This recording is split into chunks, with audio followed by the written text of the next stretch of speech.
Welcome back to Hoosier History, Legends, and Heroes.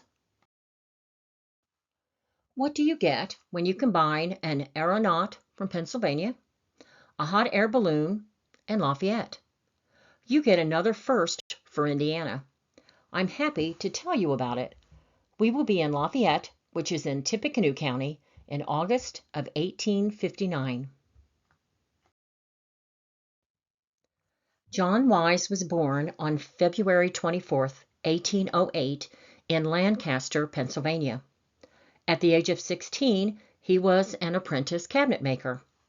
He briefly was a piano maker after turning 21. John's interest in ballooning began when he was 14 years old after reading an article in the newspaper. At the age of 27, John would make his first balloon. His first ascent was in Pennsylvania in 1835. In his early flights, he would conduct different experiments, such as experiments on atmospheric pressure. John would also join the ranks of commercial balloonists, performing at shows and county fairs. In June of 1859, John traveled to St. Louis, Missouri by train. On his way there, the train took him through Lafayette, Indiana.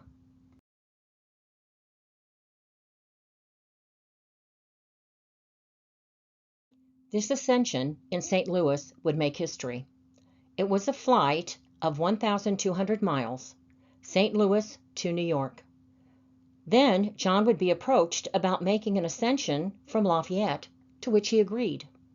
He would arrive in Lafayette on August 1st to start making arrangements. John Wise had the idea of delivering mail using air balloons. He wanted to try this method of delivering mail from the West Coast to the East Coast of America, and the idea of crossing the ocean in balloons carrying mail was also a future he was hoping for. With the help of Postmaster Thomas Wood, John Wise would be carrying mail from Lafayette with the hope of reaching New York. Postmaster Wood informed the local people that if they wanted to send a letter on John Wise's balloon, which was named Jupiter, they needed to have the letters turned into the post office in the morning with the money for the stamp, and to be sure to write on the front of their letter, "Via Balloon Jupiter." Tuesday, August 16th arrived. Excitement was everywhere. Trains had brought people in from all over to watch the ascension of the balloon Jupiter. Unfortunately, it was found that gas was escaping due to a valve malfunction. It was necessary to postpone the ascent to the next day. With hundreds of spectators watching, the 123 letters and 23 circulars were locked in a mailbag and loaded into the Jupiter's basket. With John Wise aboard, Jupiter would ascend into the skies above Lafayette. The balloon floated southeast and reached an elevation of about 2,000 feet. Once at this elevation, the currents changed to the west. Jupiter floated above Lafayette in full view of the crowd for nearly 50 minutes before it was finally lost in the distance, heading southwest.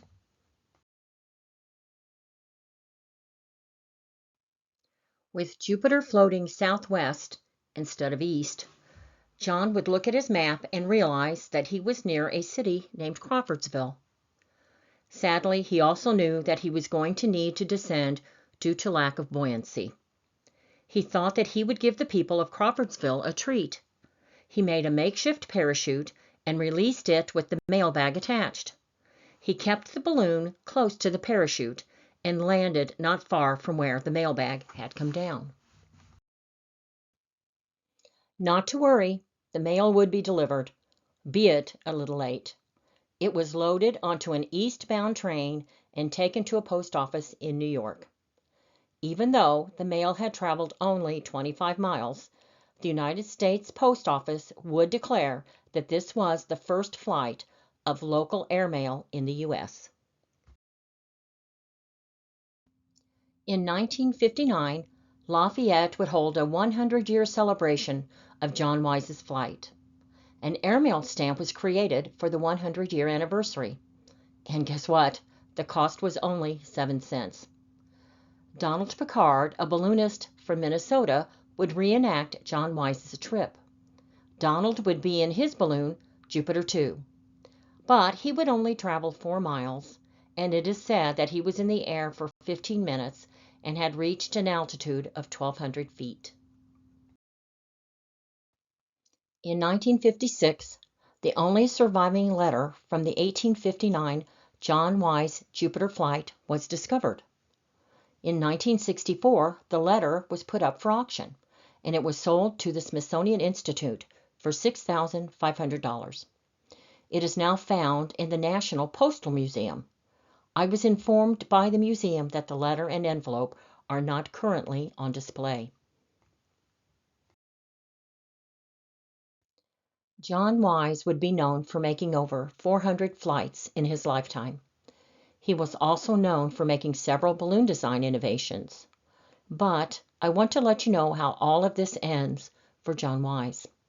On September 28, 1879, 71-year-old John Wise would take a passenger, George Burr, up in his balloon, Pathfinder. The trip would start from East St. Louis, Illinois, and they would travel over Lake Michigan. The balloon was seen about 35 miles from Chicago, drifting northeastward toward Lake Michigan. The balloon would disappear. The body of George Burr would eventually be found in Lake Michigan, but nothing was ever found of John Wise or the balloon Pathfinder. Thanks for watching, and I hope you enjoyed hearing the story of how Lafayette, Indiana was the location for the first official airmail flight in August of 1859. I also hope you enjoyed learning about John Wise and his sad ending after years of being one of the top balloonists of America in his day. Be sure to subscribe, like, share, and leave a comment. Also, click on the notification bell so that you will be notified when the next Hoosier History, Legends, and Heroes video is uploaded. Until next time,